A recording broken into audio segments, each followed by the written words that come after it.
The story of Ram and Sabari is an inspiring example from the treasure house of Hindu mythology, bearing testimony to the efficacy of true devotion and divine grace. The character of Sabari is an epitome of patience, perseverance, devotion, purity, and spirit of service. There was a young woman named Sabari who was the daughter of a hunter. She wasn't a good-looking woman, but her heart was pure gold. She went to many teachers and asked them to take her as their disciple and teach her. All the teachers rejected her because she was of a low caste and wasn't worthy to learn true wisdom. Finally, she came across Sage Madanga. Sage Madanga welcomed her and took her as his disciple. Other rishis and yogis condemned him for taking an outcast as the disciple. They criticized him, called him impure.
You have come to me, seeking the Lord's blessings.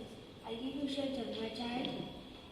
Thank you, my Lord. I'm very grateful to you. Sage was firm in his decision. She was living peacefully in the ashram, doing her daily duties, taking cows to the pastures, and so on.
One day, when Sage Madanga was very old, he called his disciple Sabari and said, Oh, my daughter, I'm leaving this body. Is there anything you want me to do for you?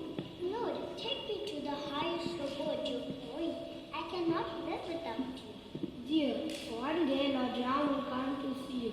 Until then, stay alive. After that, you can go to him. I will eagerly wait for that Sabari stayed alive in anticipation of Lord Ram.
Pranam, my lord. Please have a seat. How may I be of service to you, my lord? I have come to see Ma Sabari. Bring her to me. As you wish, my lord. Finally, Sabari's wish will be fulfilled. Lord Ram's here to meet her. Pranam, Ma Sabari. Lord Ram's here. He has requested. Sabari, on hearing Lord Ram's name, was delighted and came running to see him.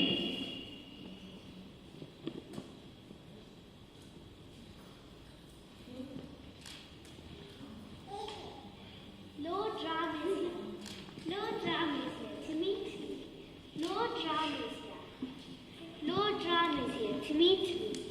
Lord Ram is here. Pranam, my lord.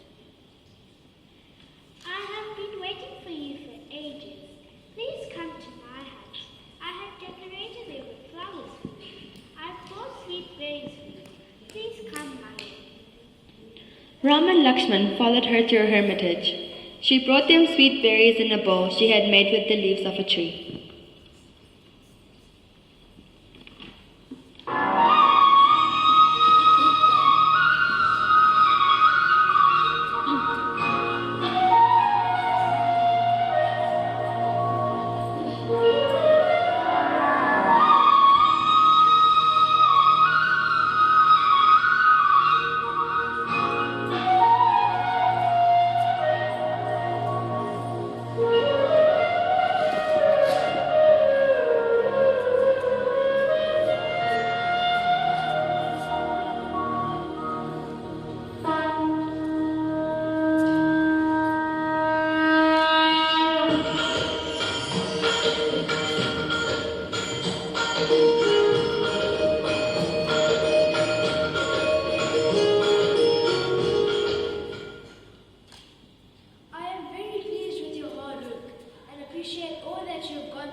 When Ram was about to take a berry, Brother, these are half-eaten. There is nobody to eat. These berries are so sweet. I have never tasted berries as sweet as my Shabri's berries. Whomsoever offers a fruit, a leaf, a flower, or even water with love, I take it with great joy. Ram was touched by her love. He saw the leaves she had used to make the bowl. He blessed the tree that the leaves naturally grew to become like bowls. Ask me anything you wish. I am pleased with your devotion. Lord, please unite the light of my soul with the light of thy lotus. Ram blesses her and leaves. Shabri's body disappears. Her soul merges with her Lord's.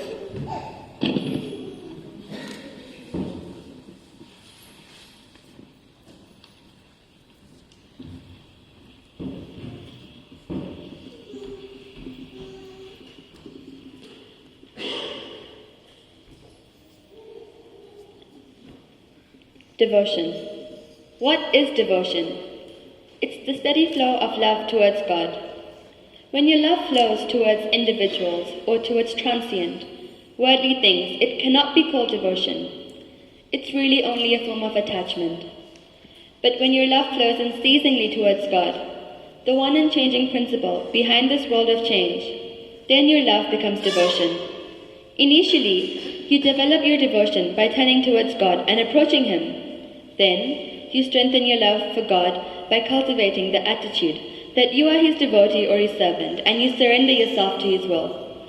As your love for God deepens, you progress to the stage where you feel an intimate closeness to God and experience His presence continuously. Finally, you reach the stage of consummation of your spiritual journey when you fully realize the truth. I am God. God and I are one. When your love for God enters into every activity of your daily life and you develop a flawless sacred character, then you are expressing the higher devotion, which very much pleases the Lord. There is a clear distinction, therefore, between this devotion, which is particularly dear to the Lord, and the more ordinary type of devotion.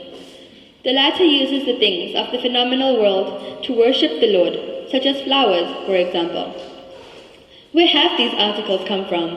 Have you been able to manufacture them? Have you created these flowers? No. They have all been created by the Lord. Where then is the sacrifice in offering to the Lord things which He Himself has created? Such offerings will not get you very far on your spiritual path. But to offer to the Lord the sacred flowers of your heart, which are not related to the world, and to offer these in loving worship to the one who is seated in your heart. This is the highest form of devotion. That is the devotion you should aspire for. Thank you.